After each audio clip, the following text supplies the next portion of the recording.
to introduce Wesa, Chau and Manjot Kaur, who are from the Multicultural Leadership Initiative. Wesa is the managing director, and she's worked for over 20 years in cultural diversity advocacy, and she's recognised as a thought leader on multicultural policy. And Manjot is a Punjabi Australian climate activist from the coal mining town of Mudgee. She was one of the leaders of the first school strike for climate in Sydney, which is one of the biggest climate protests we've ever seen in Australia, and she's now MLI's Director of Movement Building. So with all that out of the way, I'm going to unmute. Let's see, how do I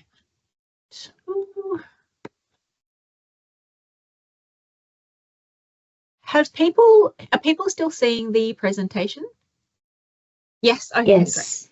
Great. All right, great. All right, fantastic. And Manjot, are you able to come off mute as well?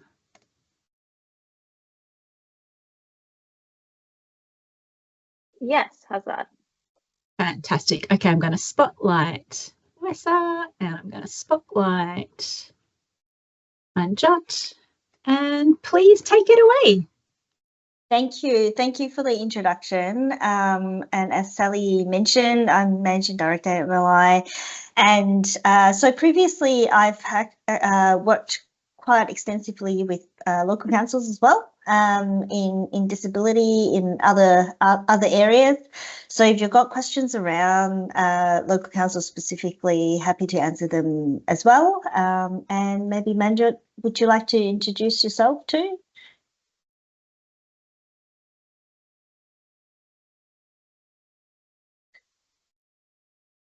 Is the mic? Oh, sorry. Okay. I've got the mic. Hi everyone, my name's George. Really excited to be here. Yeah, my family comes from the northeast of India, from farming communities in Punjab, and I grew up in the country town of Mudgee in the central west of New South Wales. Been part of the climate space since I was 17. But I'm also connected to my community, especially through my Bollywood dance community. And we perform at a lot of local council events across Sydney. So yeah, love council events. And if you ever need a performer, hit me up. Next slide, maybe. Is that working? No. Is everybody else seeing Our World Needs Climate Action on All Fronts? Give me a thumbs up if so. Yes, great. I'm not. Okay, I think maybe you can advance independently, which means you can scroll back and forth if you want to without affecting it. Yeah. Great. Okay, so as the UN Secretary General have mentioned last year, that we need climate action everywhere and everything and everywhere all at once. So it's great to be talking to so many councils right now, and also, partnerships between different organisations and making sure that we're all on the same page. Next page. So this is just a summary of all our staff. We only started in 2022, but we now have 11 staff. So we're very excited to be getting more and more people involved and making sure that we are getting into some of the communities that we really want to engage with. Next slide. So just about so we've got this presentation is split into two main sections. The first section is really about like why we actually did this research, and understanding the problems that we are facing, and also the next section of it is really about the actual data. So just bear with me whilst we go through the first section of it. Next slide. So the first question is really about why is having multicultural public spokesperson important, and why, for example, the climate movement have actually struggled to reach a lot of the multicultural communities in general. So first of all, so next slide. And you might need to just keep pressing so that it shows. First of all, we know that we've got about 27% of people of linguistically diverse people in Australia. We've got approximately 33% of people of racially and culturally and linguistically diverse Australians. And we say approximate because the census data is not very clear on that. So some of the second generation migrants might not necessarily be counted within some of the data. So, and hence we know it's approximately that, but we don't know exactly for sure. And then 51.5% of Australians who are born overseas or had one parent born overseas. So we know, so with that data, we know that some of them could be from New Zealand, from Britain, from the UK as well. So we tend to say that between a third and 50% of Australians are from culturally diverse communities. So that's the data that we know. Who are of multicultural backgrounds. And next slide. But when we have a look at the climate movement, we know that the movement itself, if we look at the Fisher cycle, that we do have narratives and messengers who are of monocultural. And therefore, what we find is that multicultural communities don't really connect with the messages, they don't really connect with the narratives, and then the visual cycles grows to with the myth that multicultural communities don't really care about climate change. But we'll show you later that this is not necessarily the case, and that if we start to have multicultural messages, multicultural narratives, that we can better engage with multicultural communities on the area of climate change. Next slide. And we also know, of course, that we can't be what we can't see. And so even though we sometimes hope that people would get involved in campaigns, but if we don't see people who look like ourselves, who are talking about the same things, the connection is just not there. So next slide.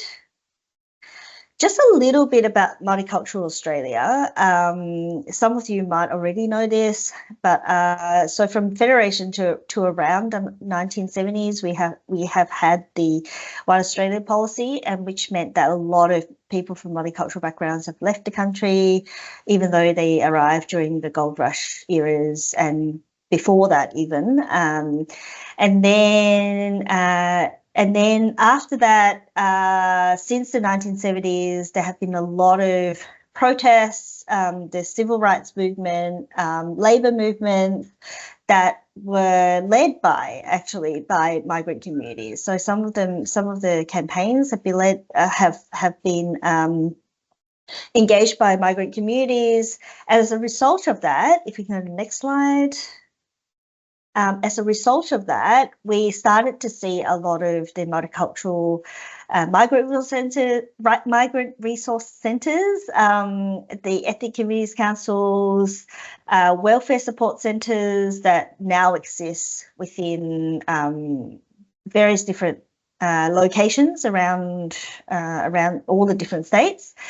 And from the 1990s onward, we then started to continue to debate the place of multiculturalism. Like, even though we know that multiculturalism is really strong in Australia, but the debate around how does it work, how we should think about it, continues to discuss.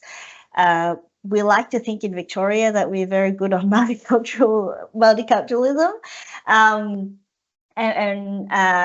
but at the same time, the conversation about how do we engage properly continues, and this is, I guess, why we're talking about this today, especially, and wanting to find a way to engage and connect multicultural communities with the climate sector. So next slide. This is just a summary of the Multicultural Australia, understanding that Multicultural Australia is younger than the One Australia policy, that there's a lot of social and community welfare organisations, but But at the same time, in order to build solidarity with multicultural communities, it's important to understand where these organisations are, how do they work, and what they want to engage with as well. So I guess that's the reason why we're here, to talk about this, but also understanding how do we engage from here. Next slide. So the question then is, in climate change, why is it so difficult to reach Multicultural Australia? So that's the real question that we're trying to answer today. Next slide.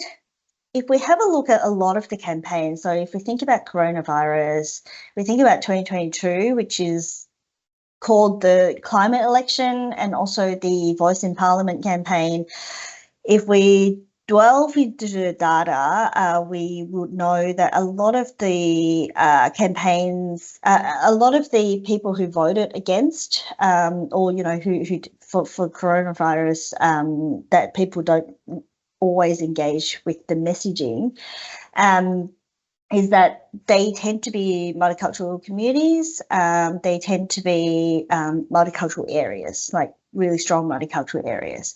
Now, it's easy to think that this is all because multicultural people don't care about First Nations people.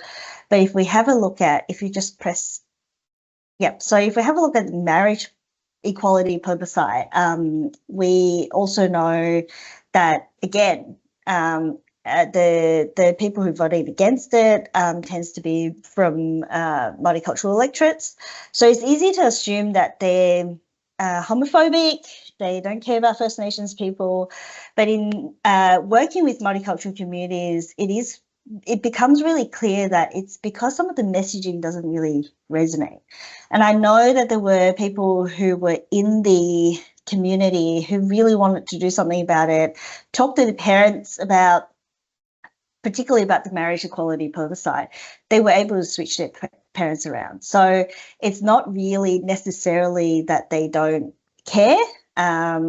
It's more that the messages don't really resonate. So that's, I guess, it's a key message that we're trying to get across, is that when we get the messages right, and having the right messengers, we can start to create change. So next slide. So what we're talking about is not colour coding. I don't know if people understand the term. It's basically not using the same message, but using a different coloured face. So what sometimes happens is there's a campaign message that's been created in the central campaign team. Messages are all developed, but in order to get to the multicultural communities, they just do a very simple translation and just putting a different, a person of different cultural background on the flyer. So that's usually what happens in a lot of campaigning and even information to multicultural communities. And what we're saying is, if you want to change people's perceptions around things, this cannot work. And that's why, I guess, why we're here today. So next slide. So I guess what we need to do is to really start from an evidence-based approach, and understanding what and how actually do we get to multicultural communities, and which leads to the second section of this presentation, if we do next slide, which is about climate messaging. And so next slide again. So this is a research, a partnered research between Climate Outreach, us, and also the Federation of Ethnic Communities Council of Australia. It's the largest of climate research that exists. And just the next slide. This was the project team, and many of them have moved on to other things, brighter things. Next slide again. And so what we're really working on is to create that social mandate, and building the social mandate on climate action, and so that we can create policies that resonates with our communities. Next slide.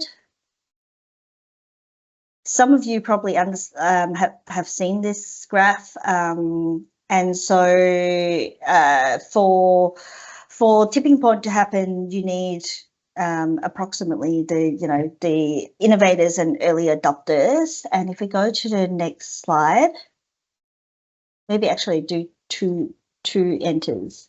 Yeah.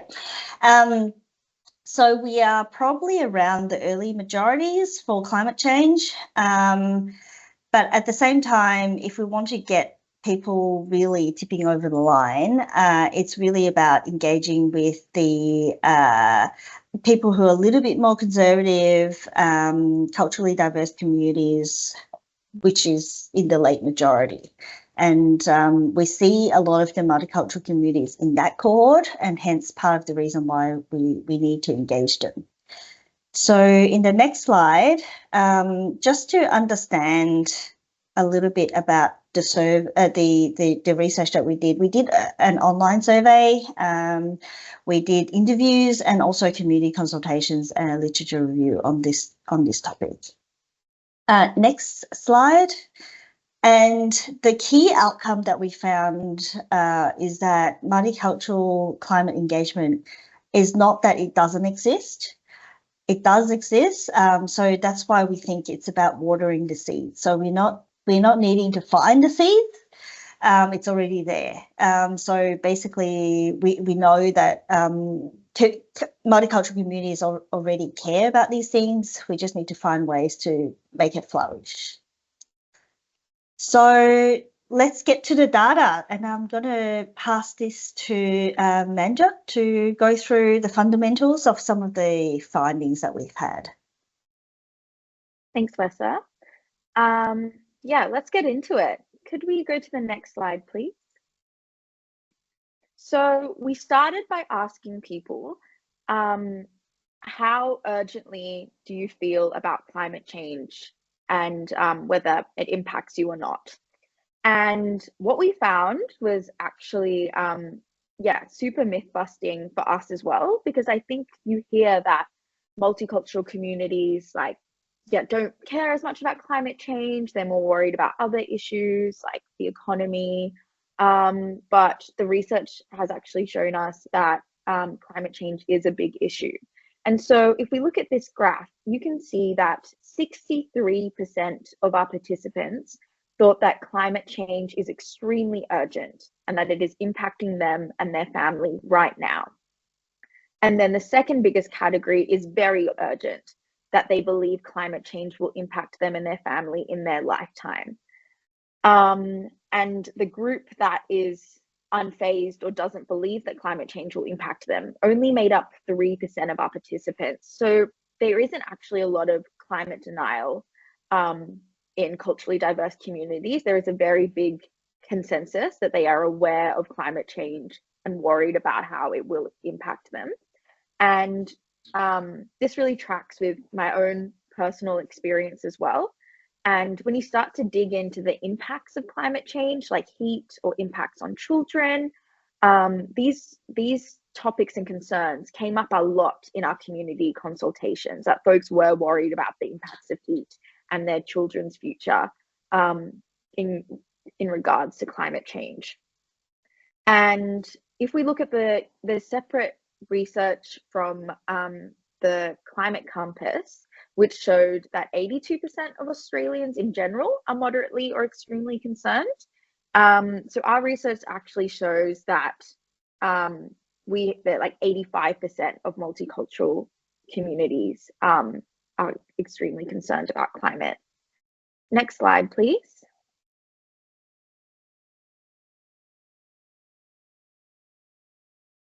So this is a brief look at what the climate sector looks like at the moment in climate non-for-profits. We can see that most climate organizations have no Indigenous representation. 54% have no people of color on their staff, and only 3 have more than 5 people of color. And so this contrasts a lot with the statistics we saw earlier that 30% or more Australians are culturally or linguistically diverse. Why aren't they reflected in the climate space? And yeah, I really hope that local councils are better, and I'd love to know about any statistics about what amount of council staff or councillors are made up of culturally diverse backgrounds, because this research just comes from the climate non-for-profit sector. Next slide, please. So what we can take away from this is that in the climate world, we can only create and communicate from the limitations of our lived experience.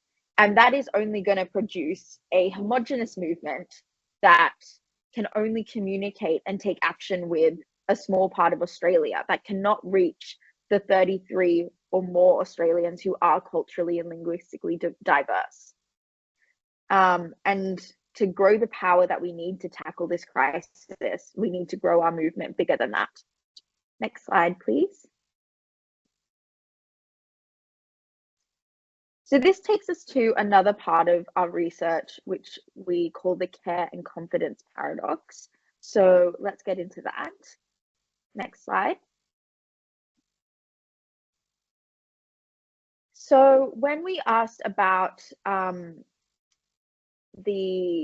whether folks think climate change has an impact on these different factors, we found that there was a very high recognition of the impact on natural environment and extreme weather, food and farming, and the economy and health. But particularly natural environment, extreme weather, and food and farming, these came out as really key concerns for multicultural communities. And interestingly, we also asked them, what is your level of understanding of climate science? And this came out at the very bottom. And this tells us that climate science is a very high barrier to understanding for multicultural communities. They're not seeing the climate crisis through a scientific lens. They're seeing it through the impacts that it's having on the world around them. And so when we frame climate communications through a scientific frame using the data, we alienate people who don't feel confident or understand that, and then they feel less confident to speak about it as well. And this reflects in terms of events like World Environment Day or Earth Day. Like, we've seen a lot of multicultural councils and local communities really engage with those environmental events because there is a high level of concern about the natural environment and a high awareness of things like pollution. And so we need to use that concern as a way to start talking about the climate crisis. Next slide, please. So here we asked people, what are the actions that you're taking right now? And the actions that came up really, really high were individual actions. So things like switching the lights off, recycling, choosing.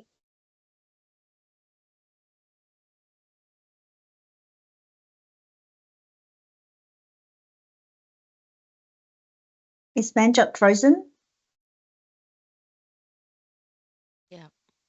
Yeah, we might just need to give her a minute to come back online. Nicholas, I see you have your hand up. Manjot's just coming in again. Okay, great.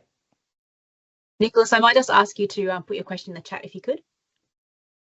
I'll go back on mute. Hopefully we get Manjot back in a second. Hi. There she is. Sorry about that. I'll just start from the top of this slide again. Does that make sense? Okay, so this question is about, what actions do multicultural communities feel comfortable taking? And so individual action is really high. So things like recycling, switching the lights off, choosing eco-friendly products, and taking public transport. But you start to see a really big drop when it comes to taking any sort of community or public or political action. So there's a big drop when it comes to signing a public petition, attending community meetings, even sharing news articles. And there is very, very low confidence about doing anything like meeting with a politician. And so this, this is the care and confidence paradox. There is a high level of care and concern about the impacts of climate change, but not a lot of confidence to take action that's bigger than an individual level. And,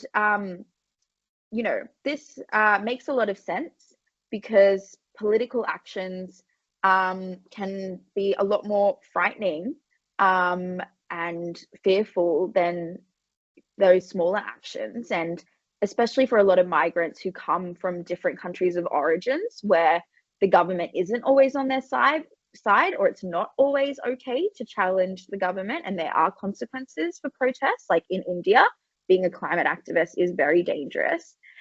So when I first tried to join a protest, my parents were scared out of their mind. And it took them a while to understand that I wasn't in any danger by expressing my political opinion. So they've shifted from being really scared and worried at the start to being really proud of me for speaking up. But that shift takes conversation and awareness. And that's a journey we need to bring multicultural communities on as well. And we also, should celebrate the high level of individual action, because that shows a really high level of concern and willingness to live a more sustainable lifestyle. Next slide, please.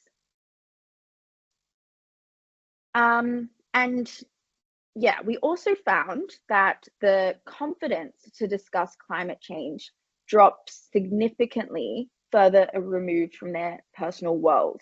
So folks are pretty confident speaking to their friends and family about climate change, but talking to their community, to their cultural leaders, to their local community, neighbors, business owners, that kind of confidence is super low.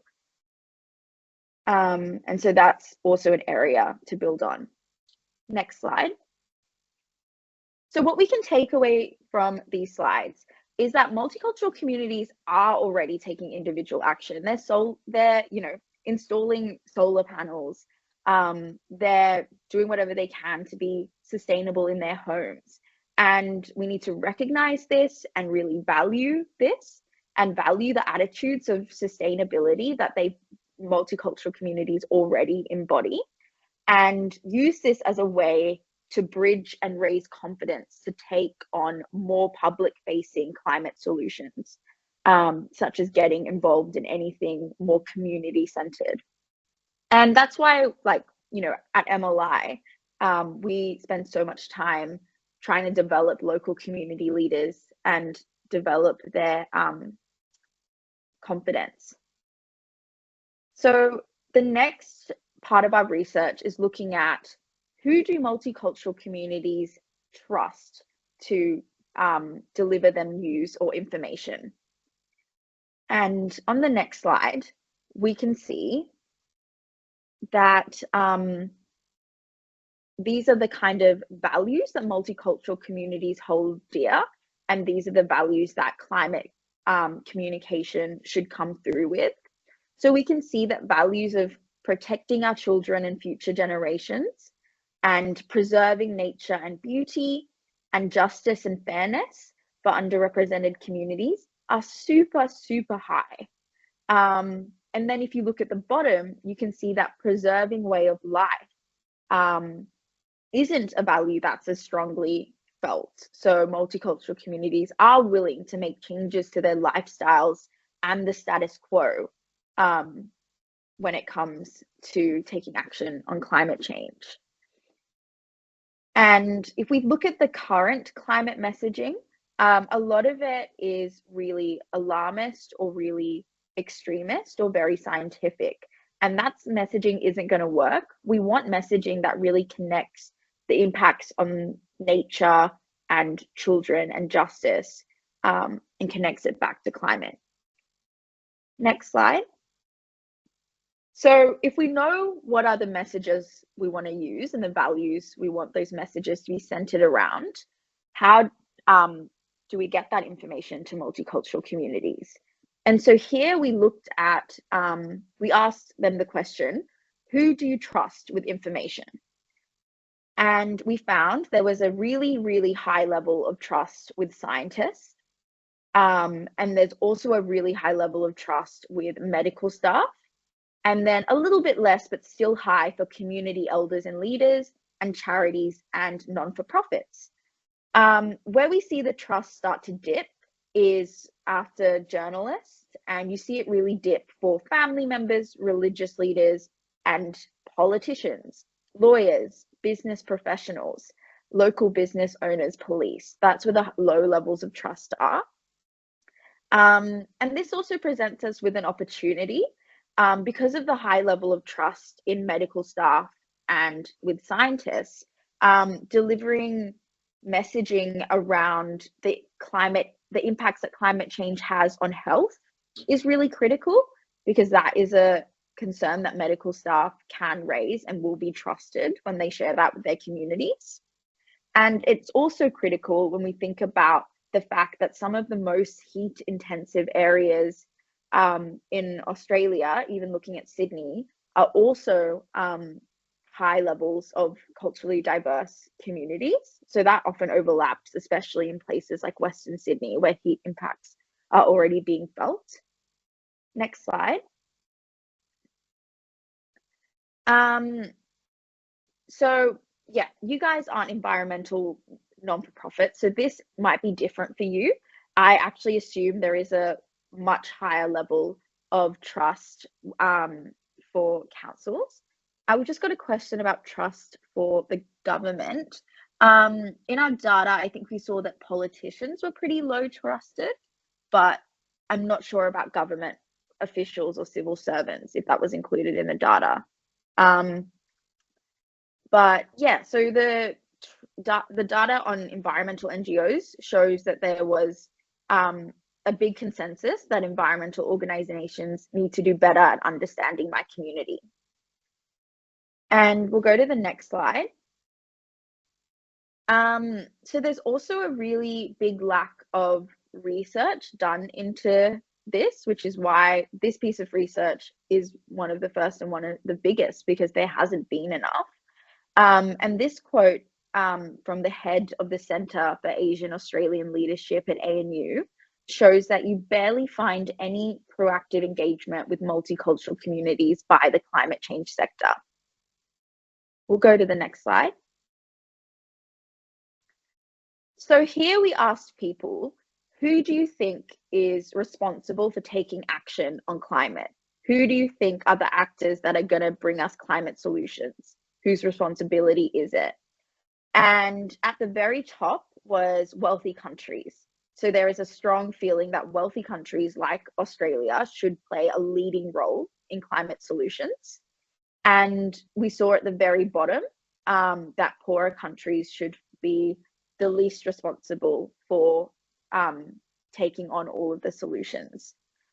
Interestingly, we also saw that industry and business leaders and politicians are rated really, really highly as the actors that should be taking on the climate crisis and making the solutions.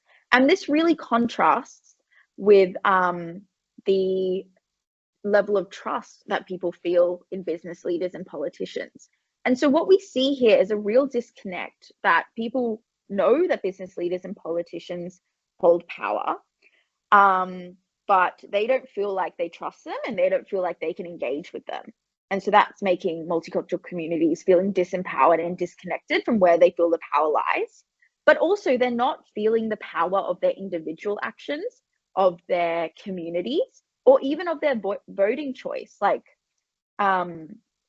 So we need to also educate people that your individual actions, your voting choices, and your communities can actually be powerful actors for climate solutions as well. And onto the next slide. So what we learned from this part of the research is that any action that we can take on climate moves at the speed of trust and the speed of strong relationships. And so the messages that we use to talk about climate change are just as important as the messengers that we're going to use. And I will throw over to Wesa for the rest. Thank you. Yeah, so next slide.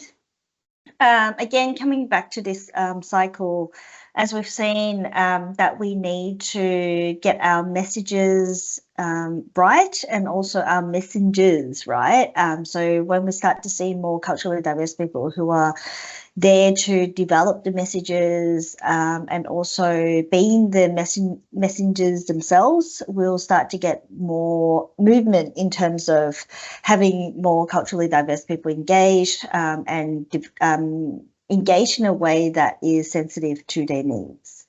Next slide. So it is then about how do we actually reframe the climate movement? How do we create a space that is inclusive? How do we create a space that can accept cultural diversity, and hence the reason why we need a lot more people of diverse communities involved in this movement. So next slide. So just a little bit about our work. Next slide again.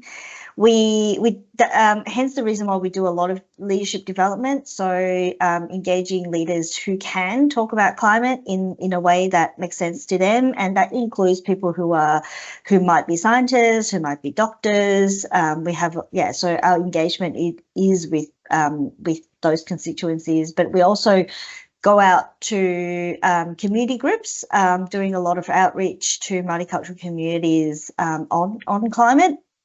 And also thinking about climate messaging as well. So thinking about how we actually share about that. And at the moment, we're doing a new research around political engagement on climate change.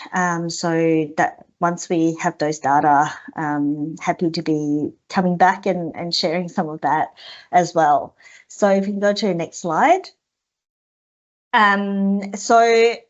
Because we are an organisation that supports both the multicultural communities but also the climate communities, we have programs that supports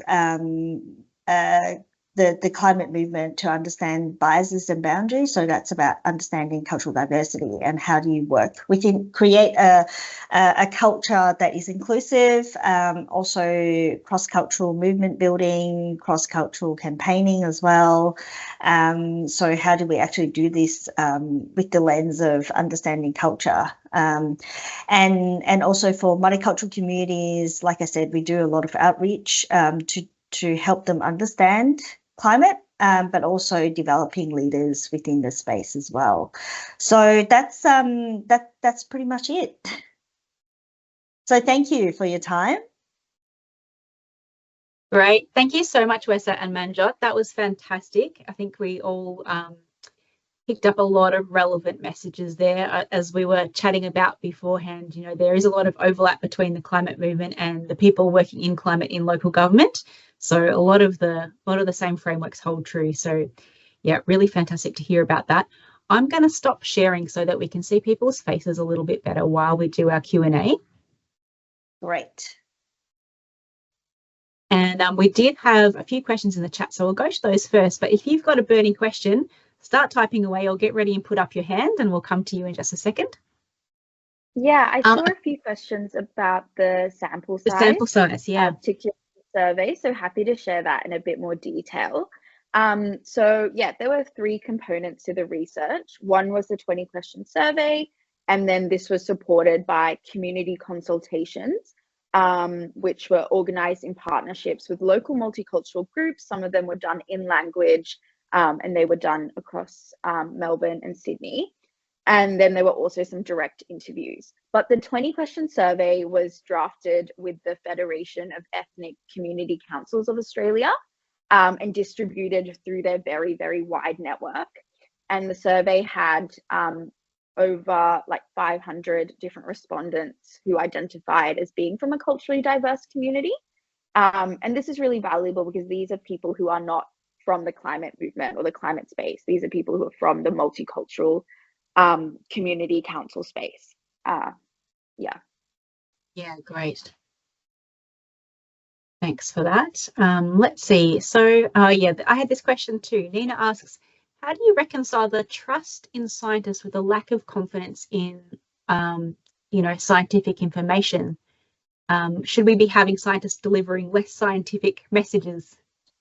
Yeah, it's a really interesting question because I think they trust the scientists to have the background knowledge, but then they want the messages delivered in such a way that's not just about the data. Because if you go to the community and say 1.5 degrees, most people will have no clue what that means. But if you have scientists to say, well, if we do all these actions, then we can somehow improve the way in which our environment is. So it is about getting them to deliver it, but in such a way that's not in a hard science way. Yeah, maybe that connects with your observation that health professionals are also really trusted, and obviously health science has a big kind of overlap. So yeah, I'm curious to know more about that. Did you find any particular health messages were really strong? We didn't go into the details about that. But having said that, though, within our networks, we have a lot of health professionals involved. Talking about the heat waves, and a lot of people don't really know about, like, for example, in Western Sydney, as Manjot mentioned before, that it's hotter during the heat wave, and so I think there's also a lack of information within those communities as well, to understand the impacts of what it means to have urban design that doesn't necessarily is suitable, and doesn't, if the climate gets worse, how that might impact on their health.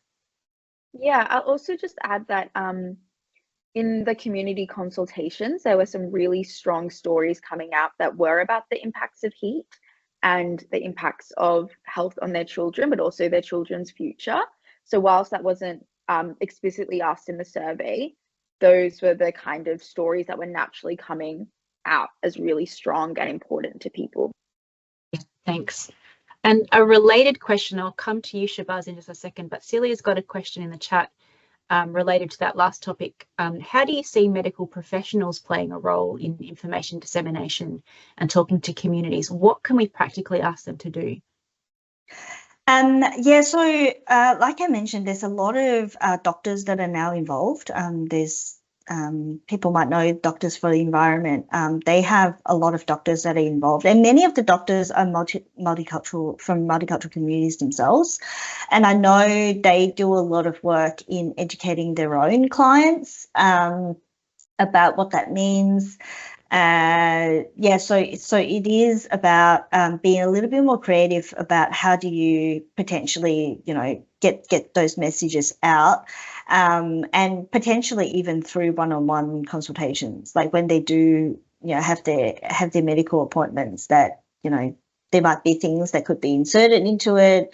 I know it's always challenging to ask medical professionals to add more to their plates, but there are some willing medical doctors who just need the information. Yeah. And many of you would have been to our last webinar where we actually saw a great example where Dr. Lai Heng Fung is doing some of that work in Western Sydney, skilling up community leaders. And I know she's a part of your network, isn't she? Yes. Yeah. So if you haven't seen that webinar, do check that out. That'll be in the follow-up that I send out as well. I'll come back to you in a second, Vera, but we had Shabazz, I think, with their hand up. Yes, hi, thank you. I'm Shabazz. I'm a multicultural officer at Durban City Council. My question is related to the data that you presented around, like, to what extent the multicultural community prioritize the climate change, and like, it was also, you had some people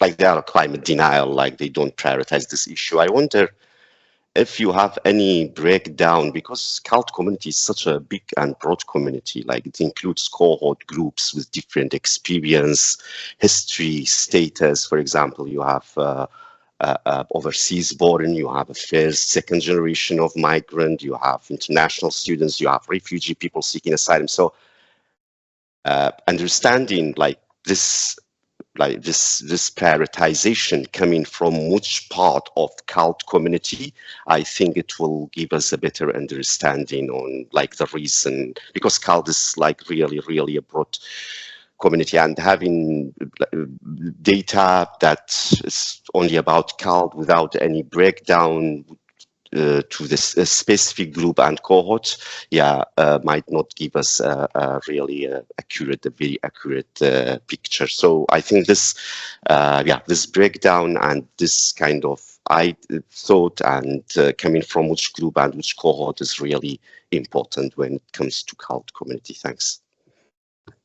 And that's a really great question. So with because this is our first research, we know that there needs to be more, because when we started this research, we have a lot of people who have this myth that multicultural communities, in quotation marks, don't care about climate change. And so in this research, we just wanted to understand, like, is that true? Is it not true? Like, is there, is it useful to actually look into it and delve into it a lot more?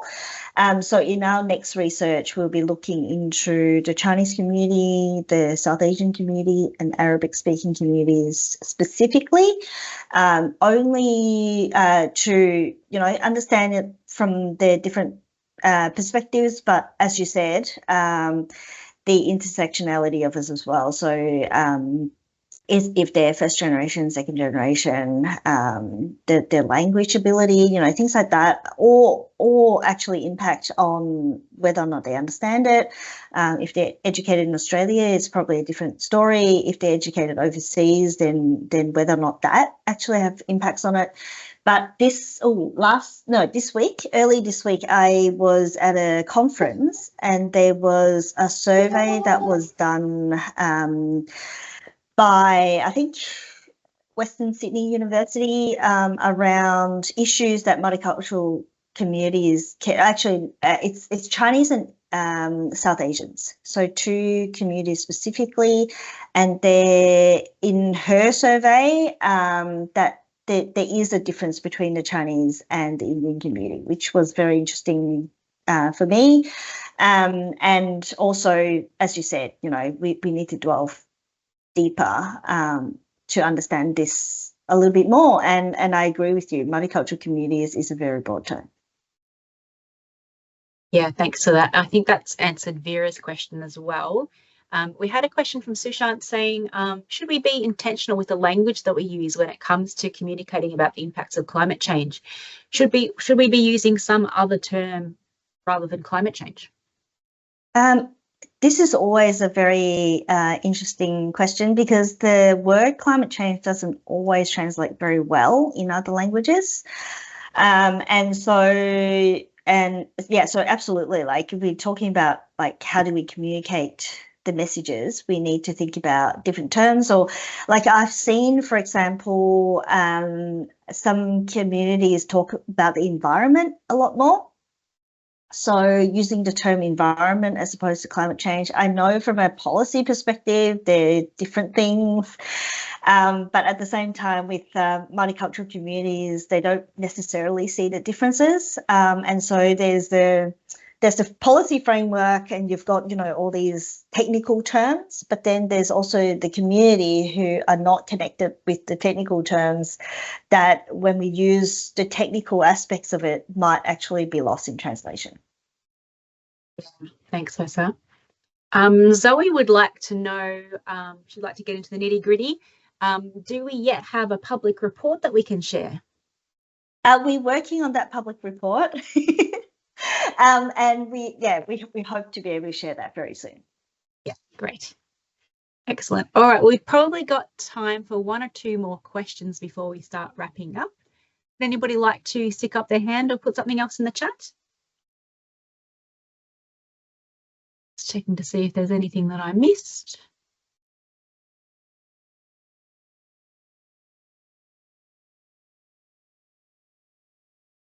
Oh, somebody's got their hand up. Brendan. Hi, thanks, Wesa and Manjot.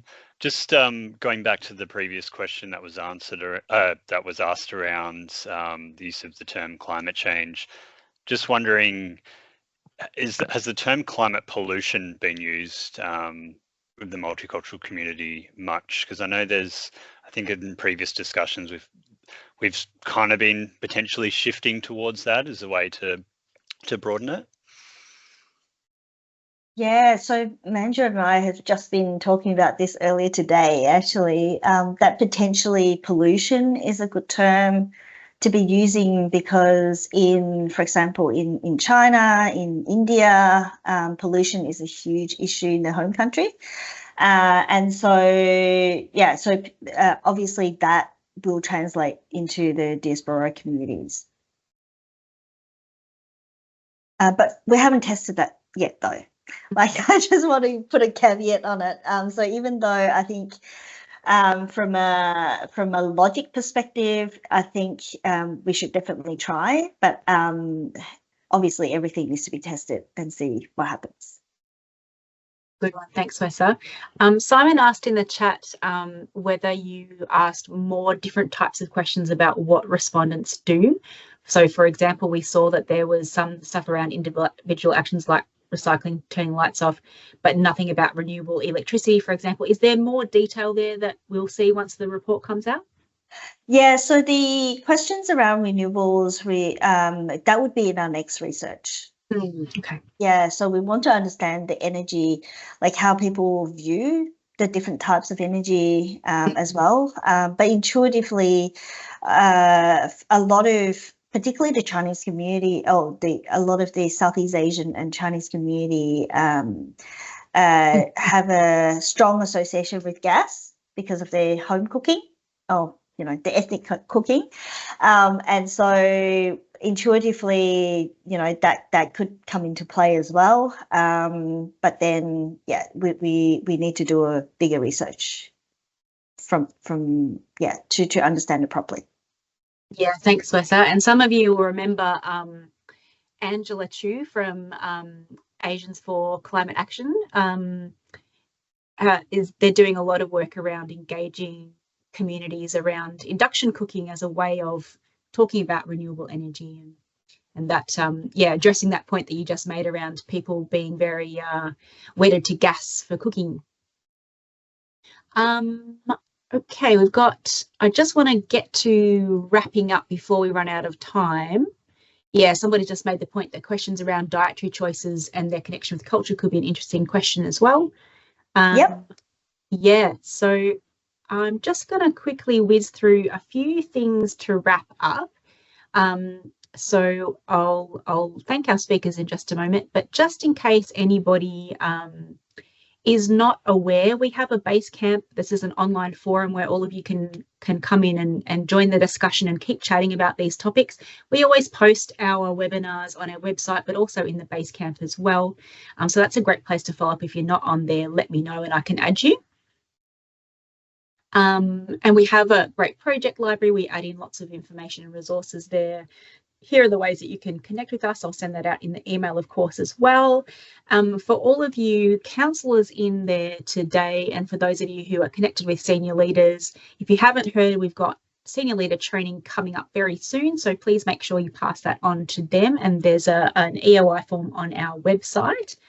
But other than that, I'm going to stop sharing and just say a really big thank you to Wesa and Manjot for that fascinating presentation on your research. We really look forward to seeing the report. We really look forward to seeing the next round of research. Hopefully we can have you back to talk about that next time. For those who are asking, how do we access the project library? Yes, it is in the base camp. Just get in touch with me and I can add you if you're not in there already. And Wesa and Manjot, anything you want to say before we wrap up? No, I just wanted to thank everyone to be here, to have a chat, and yeah, we'll definitely continue to be engaging with you. Fantastic. Thank you everybody so much for being here. Cecilia, you just put up your hand. Was that a mistake, or did you have a last minute thing to say? A mistake, sorry, I was meaning to. Okay, no worries. All right, thank you so much, everyone. Thank you, Wesa and Manjot. Fantastic to have you here today, and look forward to staying in touch. Thank you.